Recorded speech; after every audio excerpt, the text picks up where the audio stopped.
सभी भक्तजनों को मेरा सादर प्रणाम। आज हम गणेश भगवान की कथा सुनाने जा रही हूँ। हम सब मिलकर गणेश भगवान को व्रत कथा को श्रवण करेंगे। जी आप सुनेंगे संकष्टी चतुर्थी गणेश जी की 5 व्रत कथा। महापुण्य फल देने वाली ये 5 व्रत कथा है। भक्तों, इस कथा को पूरा सुनिएगा, अधूरा मत छोड़िएगा। गणेश जी के खुश करना है तो ये 5 कथा को आप लोग जरूर सुनिएगा।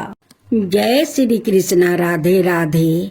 भक्तजनों, आज आप सुनेंगे संकट चौथ की पहली व्रत कथा।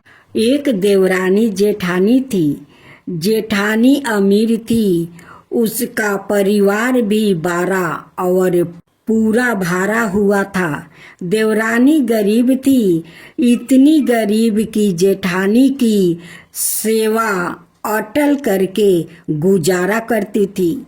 जो कुछ चूनी चोकर मिल जाता है उसे अपनी झोपड़ी में आकर पकाकर खा लेती है बेचारी। फूटे हुए मिट्टी के घड़े से पानी पीकर टूटी जलपाई पर सो जाती है।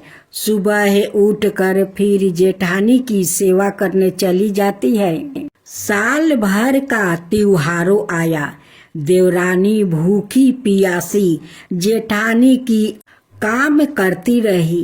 रात को जब आने लगी तो और दिनों की तरह उस दिन तो चूनी चोकर भी नहीं दिया। खाली हाथ झोपड़ी में आ गई। खेत से बथुआ तोड़ लाई। थोड़े से चावल के खूंदी खोज कर इकट्ठा किया। चावल के खूंदी को लड्डू बनाई। बथुआ के साग बनाकर रख लिया। रात को संकट माता आई। खटिया की ओर खड़ी होकर बोली, ब्राह्मणी खोलो केवाड़। देवरानी बोली, चली आओ। माता बोली, बेटी केवाड़ कहाँ है? भीतर आते ही संकट माता ने कहा, बड़ी भूख लगी है। देवरानी ने कहा, माता जो कुछ दिया है खाओ। चावल के खूंदी का लड्डू और बथुए के साग आगे रख दिया। जब संकट माता चख कर वो खा चुकी तो बोली, पानी तो पिलाओ। देवरानी फूटी गगरी ले आई। पानी पीकर संकट माता ने देवरानी से बोली कि मैं कहाँ सोऊं। उसने टूटी खाट पर सुला दिया। थोड़ी देर सोने के बाद संकट माता को टॉयलेट लगी। उन्होंने पूछा, टॉयलेट कहाँ जाऊं? देवरानी ने कहा, माता सारा घर लीपा पोता है, जहाँ चाहो बैठ जाओ। सारे घर में उन्होंने टॉयलेट ही टॉयलेट कर दिया। फिर भी अभी पूरी तरह निपट नहीं पाई। पूछा, अब कहाँ जाऊं? देवरानी ने कहा, अब मेरे सिर पर करो। उन्होंने उसके सिर से पांव तक लेटिन से नहला दिया और चली गई। सुबह जब देवरानी उठी तो सारी झोपड़ी कंचनमय हो गई। चारों तरफ सोना ही सोना बिखरा पड़ा था। जल्दी जल्दी बिटोर कर रखने लगी, पर खत्म ही नहीं हो रहा था और वो रखते रखते थक गई।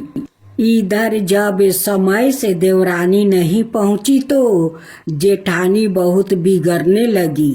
जेठानी बोली, कल त्योहार था, सारा काम पड़ा है और देवरानी जी कहाँ तुम हो? अभी तक पता नहीं है। उसने अपने लड़के को भेजा और कहा, जाकर फौरन बोला लाओ। लड़के ने जो खबर दी तो जेठानी का सुन कर धाका लग गया, दौड़ी दौड़ी पहुंची, देखा चारों तरफ सोना ही सोना बिखरा पड़ा है। देवरानी से पूछा, किसको घूसा किसको मूसा? देवरानी सहज भाव से बोली, ना किसी को घूसा और ना किसी को मूसा, यह सब संकट माता की कृपा है। जेठानी ने पूछा, ऐसी क्या सेवा की तूने जो संकट माता प्रसन्न हो गई? देवरानी बोली, मैंने तो कुछ नहीं किया, केवल कान के लड्डू और बथुआ के सागे वो दे दिया। खाने को इस प्रकार उसने सब कुछ बता दिया। जेठानी घर आई और गरीबों की तरह रहने लगी। साल भर बाद जब संकट माता का त्योहार आया तो देवरानी की भांति चावल के खूंदी का लड्डू बनाई और बथुआ के सागे बनाई, आ फूटी गगरी और टूटी जलपाई रख दिया और संकट माता की राह देखने लगी। रात में संकट माता ने दरवाजा खटखटाया। माता ने कहा, देवरानी केवाड़ कहाँ है? केवाड़ खुला है, आ जाओ। संकट माता ने जो पिछले साल देवरानी के साथ किया था वही सब किया। जेठानी ने कहा, माता जो कुछ है खाओ पियो, तुमसे कुछ छिपा तो नहीं है। संकट माता ने खाया पिया और टांग फैला कर सोई और आधी रात को घर और जेठानी को टॉयलेट से नहला दिया और माता चली गई। सुबह हुई, लड़के बच्चों ने देखा चारों तरफ गंदगी ही गंदगी फैली है। जेठानी भी गंदगी से नहा ली है। चलना कठिन था, सारा घर बदबू से भर गया था। उन्होंने कहा, तुमने यहाँ क्या किया? जेठानी ने खिसिया कर देवरानी को बुलाया।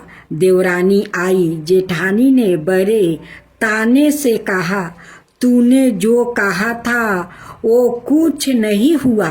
देवरानी ने कहा, तुमने तो बहन गरीबी का नाटक किया था, तुम्हारे पास तो सब कुछ भरा हुआ था।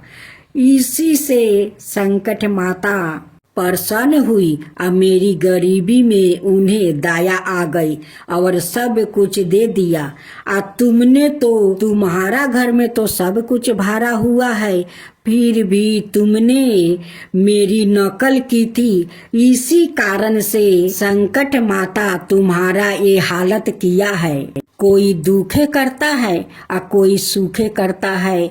जो दुख से करता है वो माता देखती है, जो सुख से करता है उसे भी देखती है।